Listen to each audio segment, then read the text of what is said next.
দিল্লি আবার কেটা মনে এই বসা গাড়ি কোন দুই পা দারুণ ভেবেছে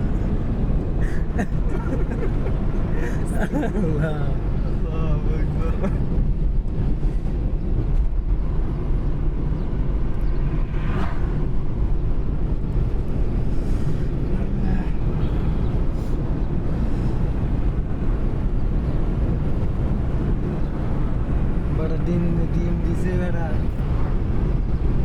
ডিমেতে বেটা দেশি আসলে কুয়েতের মাটিতে এই জায়গায় এমন একটা দৃশ্য আমরা দেখতে পাবো কখন আমরা আশাও করি না। কারণ মরুভূমিতে গাছপালা টুকিটাকি যেগুলো হয় গাছের কিন্তু পাতা থাকে না, আর শীতকালে পাতা হয়, গাছের পাতা হয়, গাছ সতেজ থাকে, এটা ঠিক আছে। কিন্তু এই জায়গাটা এমন একটা জায়গা প্রকৃতিগত ভাবে দৃশ্যগুলো পুরোপুরি ভাবে বাংলাদেশের মতো, একবারে হুবহু বাংলাদেশের মতো। রোডও বাংলাদেশের মতো, দু লেন্থের নাই এমন কিছু নাই। পশু পাখি গাছপালা সবকিছু আছে, গরু ছাগল সবকিছু আছে এখানে, হাঁস মুরগি সবকিছু আছে। এই যে দেখেন দৃশ্যগুলো দেখার মতো, মনে হয় না যে এটা তো কুয়েত।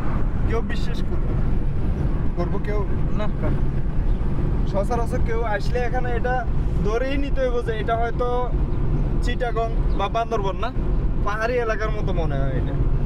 আর গাছপালাগুলো এমন ভাবে দেখা যায় মনে হয় যে বনের মতো সবুজ অসব।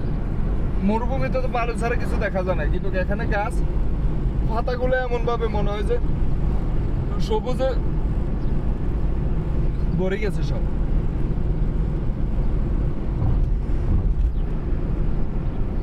এখানে আসলে প্রাকৃতিকগত ভাবে মুগ্ধ হইতে কি কস? অবশ্যই অবশ্যই যে কোনো লোক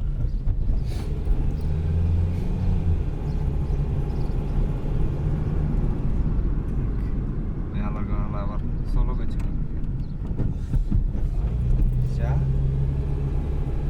দেখার মতন দৃশ্য রে।